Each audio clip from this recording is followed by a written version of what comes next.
जय हिंद जय भारत मित्रों, હું મનીષ સિંધી આપ સર્વે વિદ્યાર્થી મિત્રોનું સ્વાગત કરું છું વેબ સંકુલના ઓનલાઈન પ્લેટફોર્મ પર। અમુક કારણસર આજનો આપણો લેક્ચર લાઈવ નથી આવી રહ્યો, પરંતુ તમારો અભ્યાસ ક્યાંય પણ અટકવો ન જોઈએ અને આવનારા સમયમાં ઘણી બધી એક્ઝામો આવશે અને ડેલી કરંટ અફેર્સની જરૂરિયાત તમને એટલી જ છે, કારણ કે એની અંદર આપણે ડેલી કરંટ અફેર્સની સાથે સાથે જીકે ને પણ આવરી લેતા હોય છે। તો આપણે તમારો અભ્યાસ ન અટકે એ ઉદ્દેશ્યથી આજે જે છે આ વિડિયો લેક્ચર અપલોડ કરી રહ્યા છે।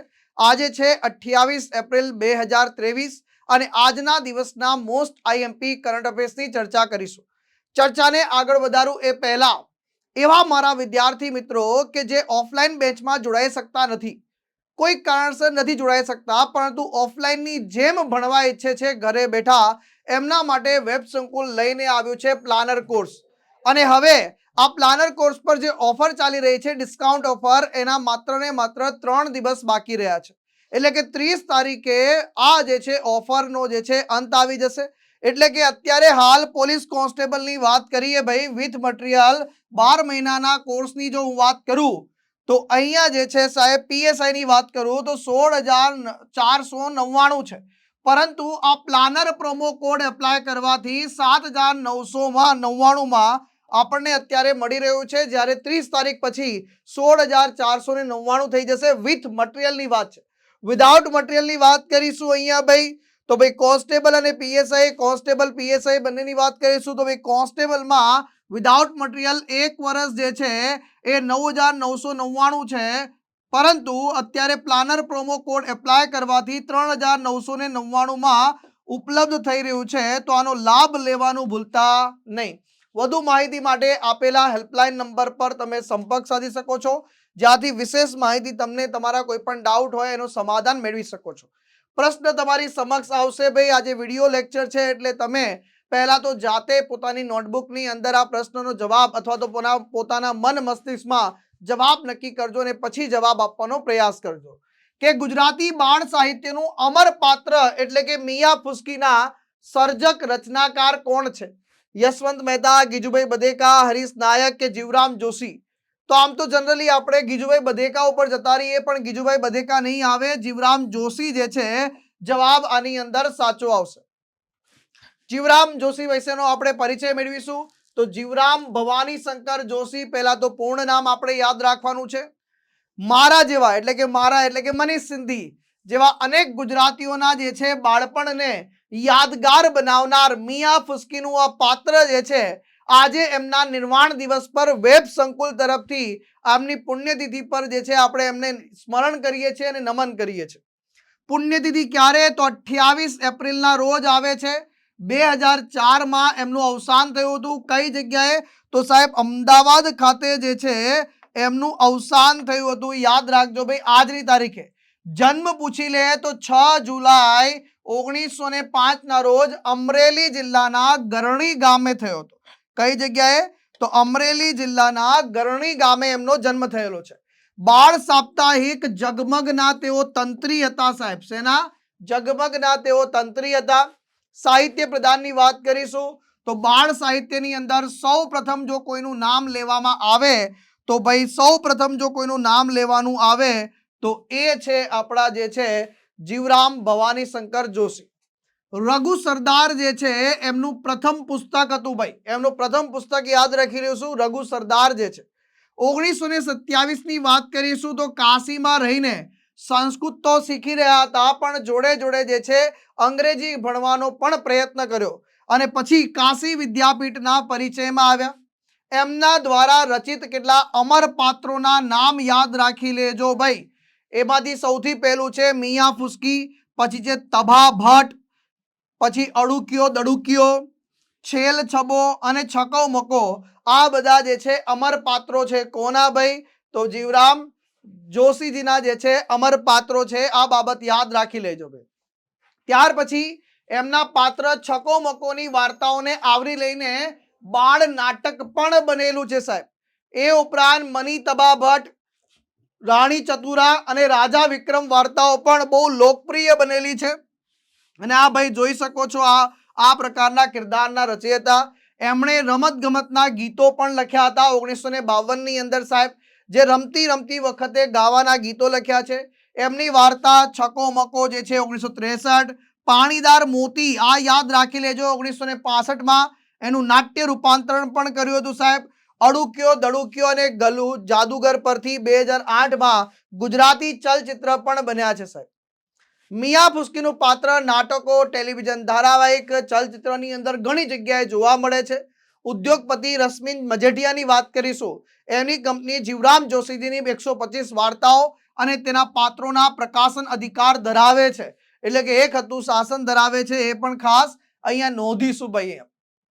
રચનાઓમાં મિયા ફુસ્કી, છકોમકો, છેલ છબીલો, છેલ છબો, અડુક્યો દડુક્યો, પ્રેરક વાર્તાવલી અલગ અલગ છે. પછી પ્રેરક સાહિત્યમાં બોધમાળા 10 ભાગ છે.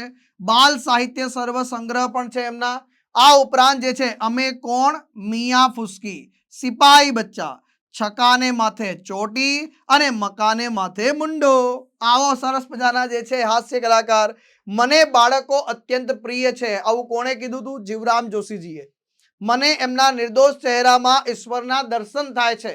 એટલે બાળકોના જે છે નિર્દોષ ચહેરામાં ઈશ્વરના દર્શન થાય છે, આવું કોણે કીધું હતું? જીવરામ જોશીજી દ્વારા જે છે કહેવામાં આવ્યું હતું સર. આ હતી સાહેબ આજના આપણા વ્યક્તિ વિશેષની અંદર બહુ અદ્ભુત વ્યક્તિત્વનો આપણે પરિચય મેળવ્યો. હવે વાત કરીશું આપણે બીજા નંબરના પ્રશ્નની, કે હાલમાં સિપ્રી દ્વારા એક અહેવાલ બહાર પાડવામાં આવ્યો છે. માર્ચ મહિનામાં પણ આપણે એક સિપ્રી અહેવાલની વાત કરી હતી, પણ આ વખતે આપણે વાત કરવાની છે સિપ્રીનો અહેવાલ, જેમાં આપણે સંરક્ષણ પર કરવામાં આવેલો, સંરક્ષણ ક્ષેત્રે જે ખર્ચો કરવામાં આવે છે એ ખર્ચાના ક્ષેત્રની વાત કરીશું ભાઈ. તો આ સિપ્રીનો આ અહેવાલ છે. આ રિપોર્ટમાં જે છે ભારતનું રેન્કિંગ કયા નંબરનું છે? તો ભારતનું રેન્કિંગ જે છે આની અંદર 4થા નંબરે છે આખા વિશ્વની અંદર સંરક્ષણ પાછળ ખર્ચો કરવામાં છે. જો ધ્યાનથી સાંભળજો, સ્વીડિશ કંપની છે એક, Stockholm International Peace Research Institute, જેને આપણે ટૂંકમાં સિપ્રીના નામથી ઓળખીએ છીએ. હાલમાં એમના દ્વારા જે રિપોર્ટ જારી કરવામાં આવ્યો છે એમાં વિશ્વમાં સંરક્ષણ ક્ષેત્રે સૌથી વધુ ખર્ચાની બાબતની અંદર ભારત દેશ જે છે એ 4થા ક્રમે રહ્યું છે, એવો આ ઇન્ડેક્સની અંદર વાત કરવામાં આવી છે. એટલે કે 2021ની સરખામણીમાં 2022માં જે ખર્ચો જોઈએ, જો 2021થી લગાવીને 2022ની વાત કરીશું, એટલે 2021ની સાપેક્ષે 2022માં કેટલો ટકા વધારો થયો છે સંરક્ષણ ખર્ચામાં? 6% વધારો થયો છે. પરંતુ જો આને 2013ની સરખામણી કરીએ, 2013ની સરખામણી 2022 સાથે કરીએ તો ટોટલ 47% જે છે સંરક્ષણ ક્ષેત્રે વધારો થયો છે. આની અંદર 2022માં ભારતે કેટલો ખર્ચો કર્યો છે સંરક્ષણ પાછળ? તો $81.4 અબજ ખર્ચો કર્યો છે સંરક્ષણની પાછળ. આ એક સરસ મજાની માહિતી જરા નોંધજો ભાઈ.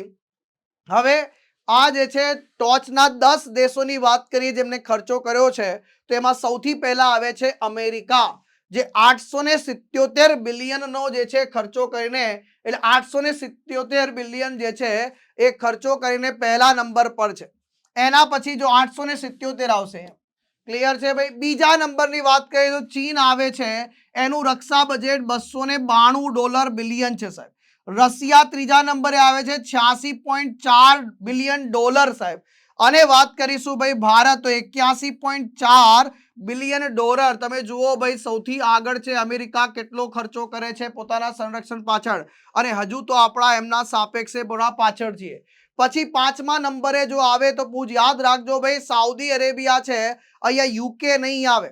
આ કન્ફ્યુઝન ન કરતા, ઉતરતા અને ચડતા ક્રમાંકમાં આપણને દેશોની જો ગોઠવણી કરવાનું કે તો આ બાબત આપણે ખાસ ધ્યાન રાખી લેવાની છે કે પહેલા નંબરે અમેરિકા, બીજા નંબરે ચીન, ત્રીજા નંબરે રશિયા, ચોથા નંબરે ભારત અને 5મા નંબરે સાઉદી અરેબિયા આવશે ખર્ચાની અંદર. એ પણ ધ્યાન રાખજો. આની અંદર આ સરસ મજાની બાબત છે ભાઈ. સાઉદી અરેબિયા જે છે એ 5મા સ્થાન પર છે. યુક્રેન જે છે, અત્યારે રશિયા અને યુક્રેન વચ્ચે જે યુદ્ધ ચાલી રહ્યું છે એના સંદર્ભમાં જો પૂછી લે રશિયાનો તો ત્રીજો ક્રમાંક છે જ, પણ યુક્રેન કયા નંબર પર છે? તો $44 અબજ સાથે 11મા નંબરના સ્થાન પર છે. અને આપણો પાડોશી દેશ અને કહેવાય કે ભાઈ જેના હંમેશા ચર્ચા થતી હોય પાકિસ્તાન, એ વિશ્વમાં 24મા નંબરના ક્રમ પર છે. હવે વાત કરીશું આના ટકાવારી પર્સન્ટેજની વાત કરીશું. આગળ વાત કરીશું તો ભારતે કુલ ખર્ચમાંથી આશરે 23% ખર્ચો આની પાછળ જે છે એની અંદર કરવામાં આવ્યો છે સરહદી વિસ્તારની અંદર વ્યવસ્થાઓ ઊભી કરવા માટે. એમાંથી કુલ ટકાવારીની વાત કરીશું તો ટોટલ 100% ગણીએ ખર્ચાને તો અમેરિકા 39% સાથે પહેલા નંબર પર છે. બીજા નંબરે 13% સાથે ચીન છે સાહેબ. એના પછી વાત કરીશું રશિયા જે છે એ 3.9% જે છે અને ભારતની વાત કરીશું તો 3.3%. યાદ રાખજો ભારત દેશ જે છે એ દુનિયાના ટોટલ ખર્ચાની પર્સન્ટેજમાં ટકાવારી કાઢીએ તો અમેરિકા સૌથી વધારે છે, પછી ચીન છે, પછી રશિયા છે, પછી ભારત છે. તો રશિયા 3.9% અને ભારત 3.3% છે. તો આ કેટલીક ટકાવારી આપણે જે છે નોંધી લેવાની છે. ટકાવારીના સંદર્ભમાં પ્રશ્ન પૂછાય તો અહીંયા જે છે જો અમેરિકા સૌથી પહેલા નંબરે છે $877 બિલિયન, બીજા નંબરે ચીન, ત્રીજા નંબરે રશિયા, ચોથા નંબરે ભારત, પાંચમા નંબરે સાઉદી અરેબિયા, છઠ્ઠા નંબરે યુકે, સાતમા નંબરે જર્મની, ફ્રાન્સ, પછી સાઉથ આફ્રિકા છે એની અંદર 9, 10 Japan, Ukraine, Italy, Australia, Canada અને ઇઝરાયલ. બાકી બધા રેસ્ટ ઓફ ધ વર્લ્ડ જે છે અહીંયા આવી જાય છે આની અંદર. એટલે આખા વિશ્વની અંદર જે બાકીના દેશો છે સંરક્ષણ પાછળ ખર્ચો કરે છે એનાથી પણ ડબલ એકલું જે છે અમેરિકા ખર્ચો કરી રહ્યું છે આની અંદર સાહેબ. તો આ લિસ્ટ પણ છે, ઓફિશિયલ પ્રૂફ પણ તમને આપી દીધું ભાઈ અહીંયા આપણે. એટલે ક્યાંક પ્રકારનો ક્યારેક આપણે શું કરવું હોય વાંધા અરજી કરવાની આવે ત્યારે આ કામ લાગે છે. ત્યાર પછી આ જે છે એક સ્વતંત્ર આંતરરાષ્ટ્રીય સંશોધન સંસ્થા છે જે આખા વિશ્વની અંદર જે છે શાંતિ સ્થપાય અને એના માટે શું કરે છે તમામ દેશોના જે છે હથિયારો એના પર નજર રાખે છે. આનું મુખ્ય મથક સ્ટોકહોમ સ્વીડન ખાતે આવેલું છે અને આની સ્થાપના જે છે 6 મે 1966 ના રોજ જે છે સિપ્રીની સ્થાપના થયેલી છે. તો આ સંપૂર્ણ ટોપિક જે છે ને સંપૂર્ણ ડિટેલમાં આપણે કવર કર્યો અને નેક્સ્ટ પ્રશ્ન પર નજર કરીએ. નીચેનામાંથી કયા દેશે કહ્યું છે કે 24 મે ના રોજ ક્વાડ ઇન પર્સન મીટિંગનું આયોજન એ દેશ કરવા જઈ રહ્યું છે. એટલે એક દેશે હાલમાં જાહેરાત કરી કે અમે ભાઈ જે છે 24 મે ના રોજ જે છે આ ક્વાડ દેશોની આખી જે બેઠક છે એનું આયોજન કરવા જઈ રહ્યા છે. તો જવાબ આવશે આની અંદર ઓસ્ટ્રેલિયા. કયો જવાબ આવશે? ઓસ્ટ્રેલિયા. તમને બધાને ખબર છે કે જે ક્વાડ દેશો છે એની અંદર જે છે કોનો કોનો સમાવેશ થાય છે તો અમેરિકા, જાપાન, ભારત અને ઓસ્ટ્રેલિયાનો સમાવેશ થાય છે. આ ઉપરાંત એક નવું ક્વાડ પણ બન્યું છે ભાઈ. એક નવું ક્વાડ ગ્રુપ બન્યું છે જેને આપણે કહીએ છીએ I2U2. શું કહીએ છીએ? I2U2. આની અંદર જે છે બે આઈ કોના માટે છે તો એક આઈ ઇન્ડિયા માટે છે, બીજો આઈ જે છે ઇઝરાયલ માટે છે, બે યુ કોના માટે છે તો એક યુએઈ માટે છે અને બીજો યુ જે છે એ યુએસએ માટે છે. તો આ નવા ક્વાડ ગ્રુપ પણ કોનો સમાવેશ થાય છે જરા નોંધી લેજો. ક્યાંક જે છે કમ્પેરિઝનમાં મૂકે તો તમને કન્ફ્યુઝ કરી શકે છે તો એને નોંધમાં લેવાનું છે આપણે. અહીંયા ઓસ્ટ્રેલિયાની અંદર ક્વાડ દેશોની જે મીટિંગનું આયોજન થશે ભાઈ. તો અહીંયા ક્વાડ લીડર સમિટ, લીડર એટલે નેતાઓની સમિટ કઈ જગ્યાએ છે? સિડની 2023. અને સિડની ક્રિકેટ ગ્રાઉન્ડ હાલમાં ચર્ચામાં હતું. આપણે 2 દિવસ પહેલા ચર્ચા કરી હતી, ગઈકાલના લેક્ચરમાં પણ ચર્ચા કરી કે સિડની ક્રિકેટ ગ્રાઉન્ડે સચિન તેંડુલકર અને બ્રાયન લારાના નામ પર એમના જે છે એક ગેટનું નામકરણ પણ કર્યું છે. તો આ જે છે ખાસ યાદ રાખી લેજો. ઓસ્ટ્રેલિયા દેશની ડીકિન યુનિવર્સિટી આ આપણા દેશમાં જે છે એટલે કે પ્રથમ વિદેશી યુનિવર્સિટી કેમ્પસ સ્થાપનારી ક્યાંની હતી ભાઈ? ડીકિન યુનિવર્સિટી. અને કયા દેશની હતી તો ઓસ્ટ્રેલિયા દેશની હતી. એને પણ જરા નોંધતા જજો. અને અહીંયા મીટિંગનું આયોજન થશે જેની અંદર પ્રધાનમંત્રી મોદી સાહેબ પણ જે છે ઓસ્ટ્રેલિયામાં જવાના છે. આ ઉપરાંત જે છે હાલમાં વાત કરીએ તો G7 દેશોની જે બેઠક છે એ જાપાન હિરોશીમામાં યોજાવાની છે. તો જાપાન હિરોશીમાથી જે છે આ ભાઈ ભાગ લેતા લેતા જે છે અમેરિકાના પ્રમુખ પણ જે છે ત્યાં આવી જશે. અહીંયા તમે જોઈ શકો છો કે એન્થોની અલ્બાનીસ જે છે એ ઓસ્ટ્રેલિયા દેશના શું છે? પ્રધાનમંત્રી છે. એમનું નામ યાદ રાખજો. હાલમાં જ આપણા અમદાવાદની મુલાકાત લઈને ગયા છે. અને ભારત અને ઓસ્ટ્રેલિયાના કેટલા વર્ષના સંબંધો પૂર્ણ થઈ રહ્યા છે? 75 વર્ષના. અને આ સંદર્ભમાં તમે ટ્વીટ ઉપરથી જોઈ શકો છો. આ ઓફિશિયલ પ્રૂફ તમને આપી રહ્યો છું. તો ક્વાડ દેશોની જે સમિટ છે એ ઓસ્ટ્રેલિયા ખાતે યોજાશે ભાઈ. અહીંયા પહેલી વખત ઓસ્ટ્રેલિયા શું કરવા જઈ રહ્યું છે? આ ક્વાડ દેશોની કોઈ સમિટનું આયોજન પહેલી વખત ઓસ્ટ્રેલિયામાં થવા જઈ રહ્યું છે અને એટલા માટે આ મહત્વપૂર્ણ છે. ક્વાડ દેશોની એક સૈન્ય કવાયત છે જેને આપણે કહીએ છીએ માલાબાર સૈન્ય કવાયત. કયા નામથી ઓળખીએ છીએ? માલાબાર સૈન્ય કવાયત, જેનું શરૂઆત 1992માં ભારત અને અમેરિકાની વચ્ચે થઈ. પછી એની અંદર જાપાન જોડાયું અને 2020 થી જે છે ઓસ્ટ્રેલિયા પણ આ કવાયતમાં ભાગ લઈ રહ્યું છે. અને ઓસ્ટ્રેલિયા ઓગસ્ટ 2023ની અંદર આ માલાબાર સૈન્ય કવાયતનું પણ આયોજન કરી રહ્યું છે. તો એ ઘણી બધી બાબતો તમને આ ટોપિકમાંથી મળી રહી છે, તો એને જરા નોંધી લેજો. હવે ક્વાડનો મતલબ શું થાય છે? તો ક્વાડ્રિલેટરલ, ક્વાડ્રિલ એટલે ચતુર્ભુજ. શું છે? 4 લોકોનું એટલે 4 દેશોનું એક પ્રકારનું જે સિક્યોરિટી ડાયલોગ છે એને ટૂંકમાં કહેવામાં આવે છે ક્વાડ દેશો. આમાં કોનો કોનો સમાવેશ થાય છે? અમેરિકા, ભારત, જાપાન અને ઓસ્ટ્રેલિયાનો સમાવેશ થાય છે. આનો અઘોષિત ઉદ્દેશ્ય યાદ રાખજો. આનું જે છે કોઈ ઉદ્દેશ્ય ડિક્લેર નથી કરવામાં આવ્યો. અહીં તો કીધું ભાઈ અમે લોકો ખાલી સંવાદ કરી રહ્યા છે, પણ એનો કહેવાય કે છુપા રિસ્તમ જેની વાત કરીએ ને, તો અઘોષિત ઉદ્દેશ્ય શું છે કે ઇન્ડો પેસિફિક ક્ષેત્રની અંદર જે હિન્દ મહાસાગર અને પેસિફિક મહાસાગરની વચ્ચે જે એરિયા આવે છે એમાં ચીન જે છે એન્ક્રોચમેન્ટ, ચીનની જે દાદાગીરી છે એની સામે લડવા માટેના વર્ચસ્વથી લોકોને, અન્ય દેશોને અને આપણા ઉપર હાવી ન થઈ જાય એટલા માટે આની શરૂઆત કરવામાં આવેલી છે. સર, આના ઇતિહાસની વાત કરીશું તો એ વખતના જાપાનના વડાપ્રધાન શિન્ઝો આબે, હાલમાં જ તમને ખ્યાલ હશે એમની ગોળી મારીને હત્યા કરી દેવામાં આવી હતી. આપણો બુલેટ ટ્રેનનો પ્રોજેક્ટ પણ આપણે જાપાનની મદદથી બનાવી રહ્યા છે. 2007માં જાપાનના જે વડાપ્રધાન છે એમણે પહેલ કરી હતી કે ભાઈ આપણે ચીનને રોકવું જરૂરી છે, અને ત્યાર પછી આ પહેલ આગળ વધી, વાતચીતમાં પણ ગઈ, પરંતુ 2010માં ઓસ્ટ્રેલિયાને લાગી બીક, ચીને આપી ધમકી કે ભાઈ તું આની સાથે જોડાતો નહીં, એટલે ઓસ્ટ્રેલિયા એમાંથી ખસી ગયું. પણ ફરી પાછું જે છે આ લાઇમલાઇટની અંદર આવ્યું 2017ની અંદર, જેમાં આ ચારે ચાર દેશો ભેગા થયા અને ભાઈ ચીનને જે છે ગમે એટલા જે છે ગભરાવા છતાં ઓસ્ટ્રેલિયા આ સમિટની અંદર જે છે ભેગું થાય છે અને ફાઇનલી એક અનૌપચારિક બેઠક જે છે કરવામાં આવે છે. ત્યાર પછી જે છે ફાઇનલી આના સભ્ય બની ગયા. હવે એક પ્રશ્ન અહીંયા ઊભો થાય છે કે ઇન્ડો પેસિફિક રિજિયન અથવા તો ઇન્ડો પેસિફિક ક્ષેત્ર જે છે એટલે શું સાહેબ? એમાં કયા કયા દેશોનો સમાવેશ થાય છે? તો યાદ રાખજો, ટોટલ 14 દેશોનો બનેલો આ ક્ષેત્ર છે, જેની અંદર Australia, Bangladesh, Burma, Bharat, Indonesia, Japan, Malaysia, New Zealand, દક્ષિણ કોરિયાની વાત કરીએ, તાઇવાનની વાત કરીએ, થાઇલેન્ડની વાત કરીએ, ફિલિપાઇન્સની વાત કરીએ અને મોસ્ટ ઇમ્પોર્ટન્ટ વિયેતનામ અને સિંગાપુરની વાત કરીએ.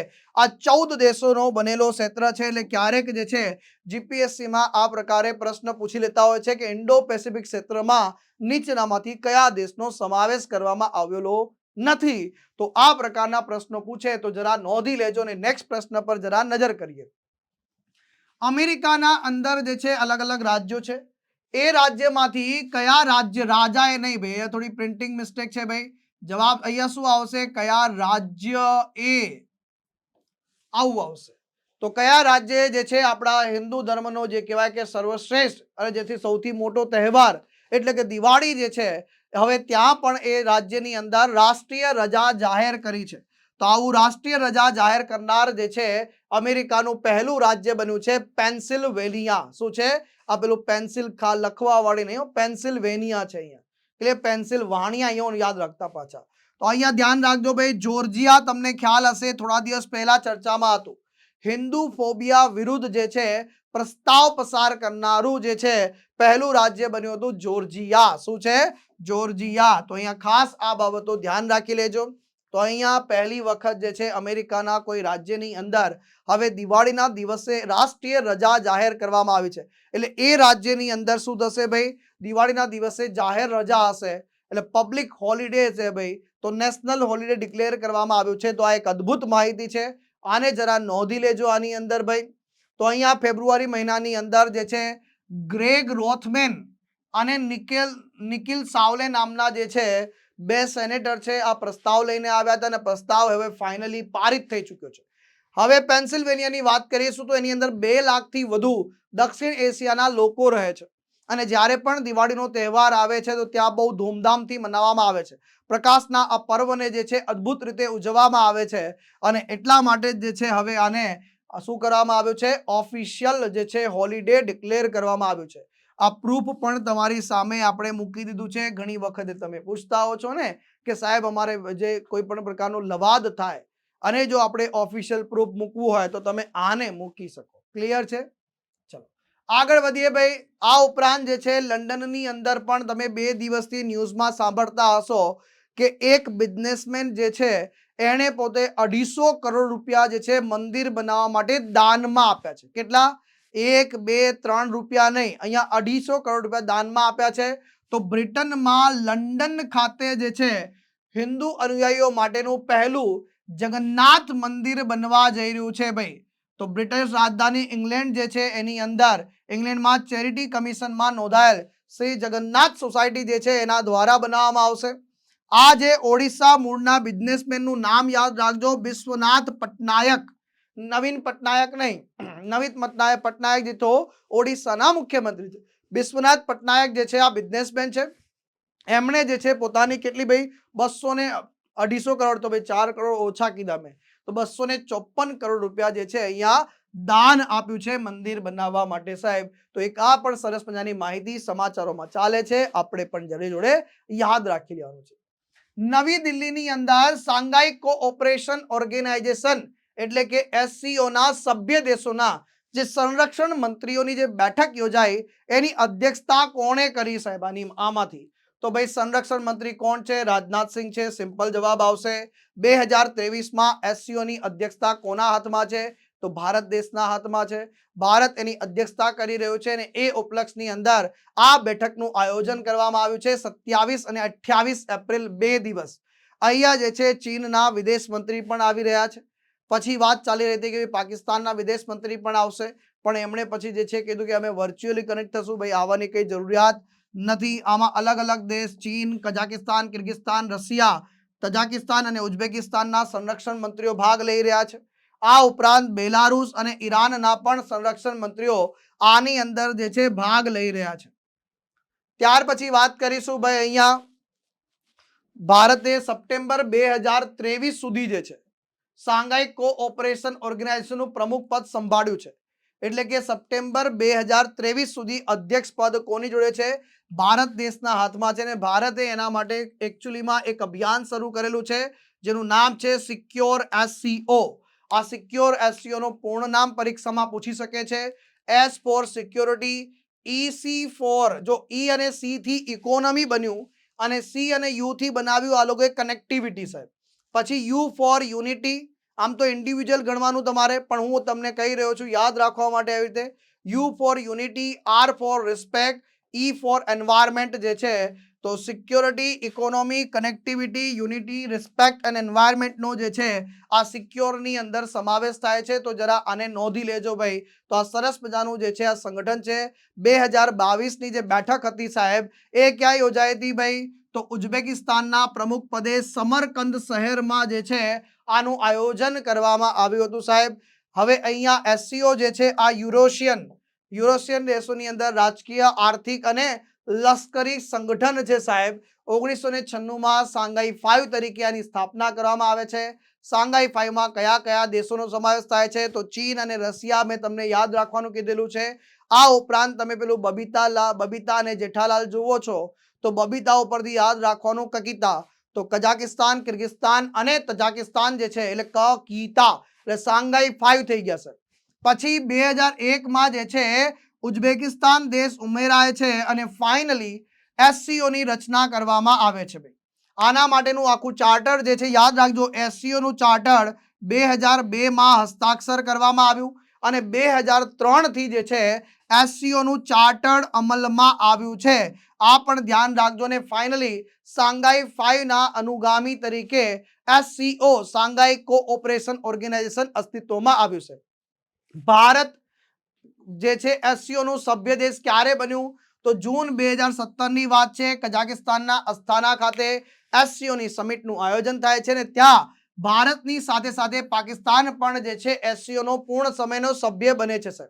હાલમાં જાન્યુઆરી 2023ની સ્થિતિએ વાત કરું તો ભાઈ 8 સભ્ય દેશો છે સાહેબ. અને તમને ખ્યાલ હશે કે થોડા દિવસ પહેલા આપણે વાત કરી હતી ભાઈ કે ઈરાન જે છે એ ઓફિશિયલી અધિકારિક રીતે જે છે એસસીઓ નું સભ્ય દેશ બન્યું છે?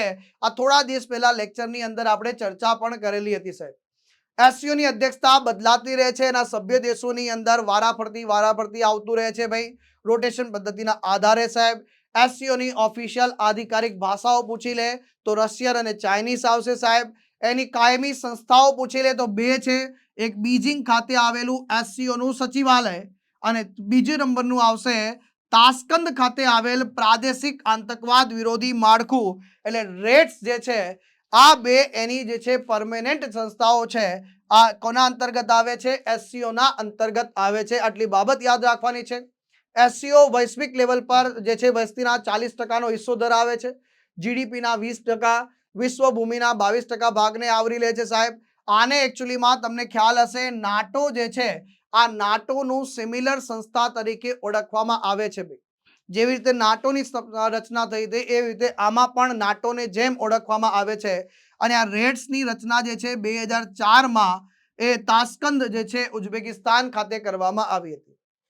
ત્યાર પછી એપ્રિલ 2023માં કઈ કંપનીને નવરત્ન કંપનીનો દરજ્જો આપવામાં આવ્યો છે? નવરત્ન કંપનીનો દરજ્જો પ્રાપ્ત થયો છે. તો અહીંયા જવાબ શું આવશે? તો રેલ વિકાસ નિગમ લિમિટેડ જે છે અને નવરત્ન કંપનીનો દરજ્જો હવે પ્રાપ્ત થઈ ચૂક્યો છે.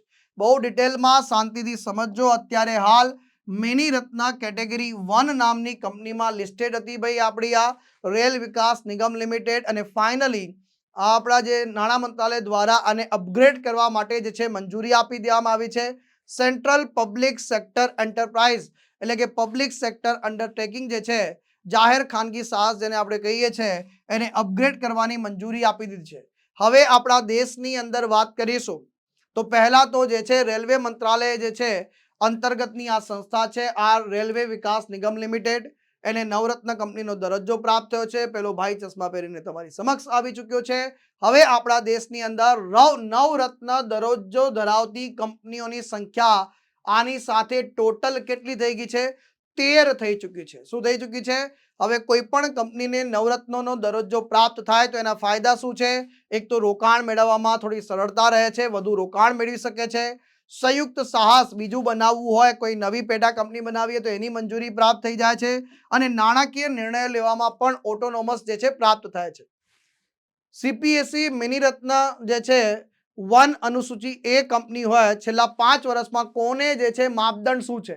તો ભાઈ મિની રત્ન 1 જે છે અનુસૂચિ એ અંતર્ગત આવતી કંપનીઓ અને જે પબ્લિક સેક્ટર અંડરટેકિંગ છે એમણે છેલ્લા 5માંથી 3 વર્ષમાં ઉત્તમ અથવા ખૂબ સારું એક રેટિંગ પ્રાપ્ત કર્યું હોય અને 6 જે છે સૂચક આંકો નક્કી કરવામાં આવેલા છે, એમાંથી 100માંથી ટોટલ જે છે 60 અથવા તેનાથી વધારે સંયુક્ત સ્કોર પ્રાપ્ત કરે તો એને નવરત્ન કંપનીનો દરજ્જો આપવામાં આવે છે. હવે આ 6 સૂચકાંકો જે છે, નેટવર્થ કેટલું છે કંપનીનું, કંપની નફો કેટલો કરે છે, કંપનીનો ઉત્પાદિત ખર્ચ કેટલો છે સાહેબ, એ ઉપરાંત જે માનવ બળ કંપનીમાં લાગે છે એનો ખર્ચ કેટલો છે, સેવા ખર્ચ કેટલો છે અને કાર્યરત મૂડી કેટલી છે, આ બધાને ધ્યાનમાં રાખીને આને જે છે અંક આપવામાં આવે છે. એના આધારે નવરત્ન કંપનીનો દરજ્જો પ્રાપ્ત થાય છે. સાહેબ 13 કંપની નવરત્ન કંપનીઓ કઈ કઈ છે આ જો તમને જણાવી દો તો અમને વાંધો આવે નહીં. કેમ? કારણ કે જોડકાની અંદર જો પૂછી લે,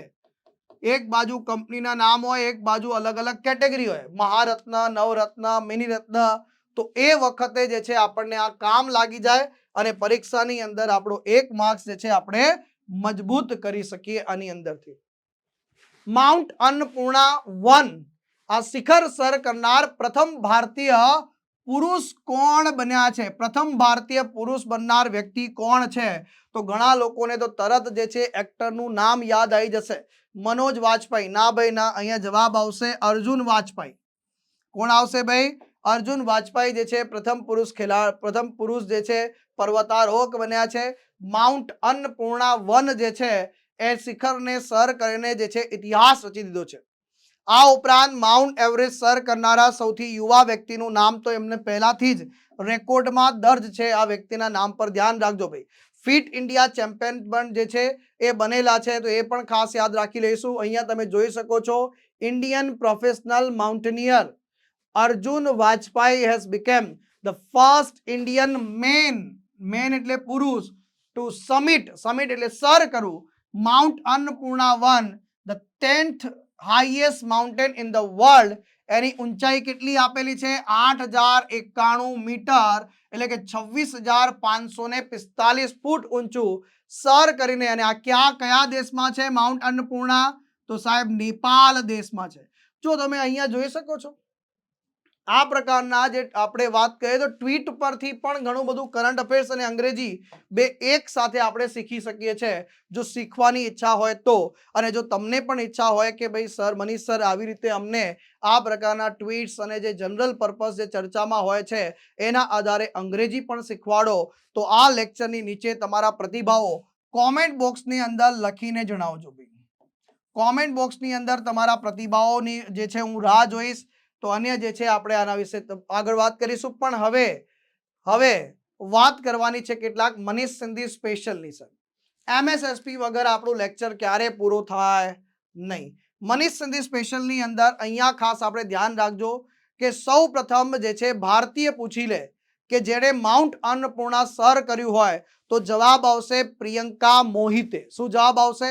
વાત છે 2021ની. એ વખતે ઓક્ટોબર મહિનાની અંદર આમણે ઇતિહાસ રચ્યો હતો. સાહેબ આ ઉપરાંત પરીક્ષામાં એમ પૂછી લે પ્રથમ ભારતીય મહિલા પર્વતારોહક તો પણ જવાબ આવશે પ્રિયંકા મોહિતે, જેમણે જે છે માઉન્ટ અન્નપૂર્ણા સર કરનાર પ્રથમ ભારતીય મહિલા બન્યા હતા.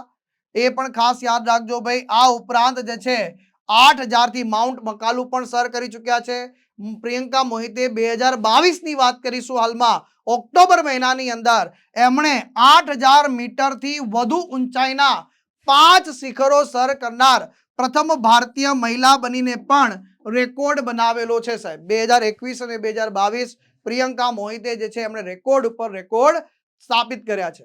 હવે જે છે મનીષ સિંધી સ્પેશિયલની અંદર એક આ બાબત ધ્યાન રાખજો. કદાચ પેપર સેટર થોડોક આગો જઈને થોડોક અડવિતરા બનીને અને જે છે તમને જોડકાની અંદર ફસાવવાનો પ્રયાસ કરે, કંઈક તમને કન્ફ્યુઝિંગ બનાવવાનું, તો અલગ અલગ ખંડ અને એ ખંડમાં આવેલા સૌથી ઊંચા શિખરોની વાત કરવાની છે. તો પહેલું છે એશિયા ખંડની અંદર સૌથી ઊંચું શિખર કયું છે? Mount Everest. અને માઉન્ટ એવરેસ્ટ કયા દેશમાં છે? ભાઈ ભારત નહીં આવે, નેપાળ આવશે. દક્ષિણ અમેરિકાની વાત કરીશું તો એની અંદર માઉન્ટ એકોન્કાગુઆ જે છે આ કયા દેશમાં આવેલું છે? તો આર્જેન્ટિના દેશમાં આવેલું છે. ઉત્તર અમેરિકાનું વાત કરીએ તો માઉન્ટ મેકિનલી જે છે એ અલાસ્કામાં આવેલું છે. આફ્રિકાની વાત કરીશું તો આફ્રિકા ખંડનો સૌથી ઊંચો શિખર કયો છે? તો માઉન્ટ કિલીમંજારો એ તાંજાનિયા દેશમાં આવેલો છે. યુરોપની વાત કરીશું તો માઉન્ટ એલ્બ્રસ જે છે એ ક્યાં આવેલું છે? તો રશિયામાં આવેલું છે. ક્યાં આવેલું છે? રશિયામાં. એન્ટાર્કટિકાની વાત કરીશું તો માઉન્ટ વિન્સન મેસિફ એ ક્યાં આવેલું છે? એન્ટાર્કટિકામાં આવેલું છે. અને ઓસ્ટ્રેલિયાની વાત કરીશું તો માઉન્ટ કોસીયુજકો આ ઓસ્ટ્રેલિયા દેશની અંદર આવેલું છે.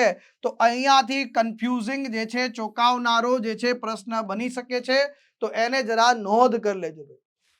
ત્યાર પછી એક ટેસ્ટ પણ જોડે જોડે આપણે લઈ લઈએ કે તેના સ્થાનના આધારે હિમાલયનું એક અલગ પડતું શિખર શોધો. અલગ પડતું શિખર તમારે શોધવાનું છે. અને બધા જ વિદ્યાર્થી મિત્રોને એક વિનંતી રહેશે કે આ પ્રશ્નનો જવાબ જેટલા પણ વિદ્યાર્થી લેક્ચર જોઈ રહ્યા છે એ કોમેન્ટ બોક્સની અંદર મને જણાવજો ભાઈ. એટલે મને ખબર પડે કે તમે લેક્ચર અહીંયા સુધી પહોંચ્યા છો કે પછી અડધેથી છોડીને ભાગ્યા છો. તો અહીંયા જવાબ શું આવશે ભાઈ? કયો અલગ પડતો છે? થોડોક કન્ફ્યુઝિંગ છે, થોડોક સરપ્રાઇઝિંગ એલિમેન્ટ વાળો છે. અને આ પ્રકારના પ્રશ્નને તમે એક્સપેક્ટ કરી શકો છો તમારી એક્ઝામની અંદર. તો જવાબ આવશે આમાં કંચનજંગા અલગ પડે છે. કારણ કે સાહેબ આ એક કંચનજંગા ભારતમાં છે, આ ત્રણે ત્રણ ક્યાં છે? નેપાળમાં છે સાહેબ. તો ભાઈ અલગ પડી ગયું કે ન પડી ગયું? તો અલગ પડી ગયું અહીંયા. તો આ ખાસ ધ્યાન રાખી લેવાનું છે. તો જો નેપાળમાં માઉન્ટ એવરેસ્ટ નેપાળમાં, કંચનજંગા ભારતમાં, માઉન્ટ મકાલુ નેપાળમાં, ધોલાગીરી નેપાળમાં, નંગા પર્વત જે છે ભારતમાં, અન્નપૂર્ણા નેપાળમાં, નંદાદેવી ભારતમાં, નામચા બરવા જે છે એ ભારતમાં. તો આ પ્રકારના પણ ચોંકાવનારા પ્રશ્નો બનાવી શકે છે. અને આપણે મેક્સિમમ પ્રયાસ કરીએ છીએ આપણા ડેલી કરંટ અફેર્સના સેશનની અંદર કે જ્યારે તમે ડેલી કરંટ અફેર્સ અટેન્ડ કરો તો મેક્સિમમ તમારું જીકે પણ કવર થઈ જવું જોઈએ અને એના માટે જે છે આપણે અવિરત પ્રયાસ કરતા રહે છે અને આવો જ એક અવિરત પ્રયાસ એટલે કે સાહેબ વેબ સંકુલનો આ પ્લાનર કોર્સ જે પોલીસ કોન્સ્ટેબલ અને પીએસઆઈ એએસઆઈ માટે લોન્ચ કર્યો છે. એવા વિદ્યાર્થી મિત્રો કે જે ઓફલાઈન બેચમાં જોડાઈ શકતા નથી કે કોઈ ગાંધીનગર નથી આવી શકતા અને એમને તૈયારી વેબ સંકુલના ફેકલ્ટી સાથે કરવી છે તો એમના માટે જે છે ટુ ધ પોઈન્ટ પછી કેલેન્ડર પ્રમાણે એટલે કે ડે 1 માં કયા લેક્ચર જોવાના, એ લેક્ચર જોયા પછી એની ટેસ્ટ આપવાની, ડે 2 એટલે એના પણ લેક્ચરનો અપડેટ તમને મળી જાય, એની ટેસ્ટ આપવાની, એટલે ડેલી ટેસ્ટ પછી એ પૂરું થાય એટલે રિવિઝન લેક્ચર લાવવાનો ભાઈ દર અઠવાડિયે, એટલે દર શનિવારે તમારા માટે રિવિઝન લેક્ચર, જ્યાં જ્યાં મોટિવેશનની જરૂરિયાત છે સાહેબ ત્યાં ત્યાં મોટિવેશનના પણ લેક્ચર તમારા માટે ઉપલબ્ધ કરવામાં આવશે. લેક્ચરની સાથે સાથે દરેક ફેકલ્ટી તમને જે છે મોટિવેટ રાખશે હંમેશા, કારણ કે આપણે તૈયારી શરૂ કરીએ તો પહેલા મહિનામાં તો અદ્ભુત જોશ હોય છે પણ પછી આપણે જીગાભાઈ જેવું હોય કે આપણી ઉંમર 75 વર્ષ હોય પણ દેખાતી ના હોય એટલે પહેલા 10 દિવસ જે છે આપણને શું થાય આમ જોશ દેખાઈ આવે પણ 10 દિવસ પછી આપણે પાછા જે ઠંડા પડી જઈએ એટલે ફરીથી તમારી અંદર એનર્જીનો પ્રાણ ફૂંકવા માટે જે છે દરેક ફેકલ્ટી જે છે પોતાના લેક્ચરની અંદર એક મોટિવેશનલના જરીએ કંઈક ને કંઈક જે છે તમારા અંદર જે છે સ્પાર્ક લાવી દે છે. પેલું સલમાન ખાનનું પિક્ચર છે ને કિક લગની ચાહીએ તો એવા જ જે કોઈક મોટિવેશનથી તમને પણ કિક લાગી જાય અને તમે પણ તમારી તૈયારીને જે છે ફરીથી ટ્રેક પર લઈને આવો. અને ધ્યાન રાખજો માત્ર 3 દિવસ બાકી રહ્યા છે, માત્ર 3 દિવસ જે છે બાકી રહ્યા છે આ ઓફરને સાહેબ. તો 30 એપ્રિલ 2023 અંતિમ દિવસ છે. જો વિધાઉટ મટીરિયલ એક એક્ઝામ્પલ આપું તમને કે પોલીસ કોન્સ્ટેબલનો 12 મહિનાનો કોર્સ 9,999નો છે પરંતુ જો આ પ્રોમો કોડ પ્લાનર એપ્લાય કર્યો તો આ કોર્સની કિંમત ઘટીને 3,999 થઈ જશે. તો આ ઓફરનો લાભ લેવાનું ભૂલતા નહીં અને કોઈ પણ પ્રકારના વધુ ડાઉટ હોય એના સમાધાન માટે તમે આપેલા હેલ્પલાઇન નંબર પર સંપર્ક સાધી શકો છો. જેટલા પણ પ્રશ્નો હોય અહીંયા સંપર્ક સાધીને પૂછી લેવાના, જે કંઈ પણ ડાઉટ છે પૂછી લેવાનું અને જલ્દીથી જલ્દી આ જે છે તમે પ્લાનર કોર્સની અંદર જોઈન થઈ જાઓ એવી આશા સાથે આજના લેક્ચરને આપણે અહીંયા પૂર્ણ વિરામ આપીએ છીએ. આ લેક્ચર પ્રત્યેના તમારા પ્રતિભાવો લેક્ચર પૂરો થયા પછી જે કોમેન્ટ બોક્સ છે ત્યાં અવશ્યથી લખીને જણાવજો. કોઈ સલાહ સૂચન હોય તો એ પણ લખીને જણાવજો અને છેલ્લા 6 મહિનાના કરંટ અફેર્સની વાત કરીએ તો એ પણ આવશે. થોડુંક ધરપત રાખજો કારણ કે જે છે બીજા બધા સબ્જેક્ટને પૂરા કરો, કરંટ તો છેલ્લા ટાઈમે કરીશું તો જલ્દી યાદ રહી જશે આપણને સાહેબ. તો મળીશું આપણે નેક્સ્ટ લેક્ચરની અંદર. ત્યાં સુધી મને રજા આપો. બાય બાય, ટેક કેર, જય હિન્દ, જય ભારત.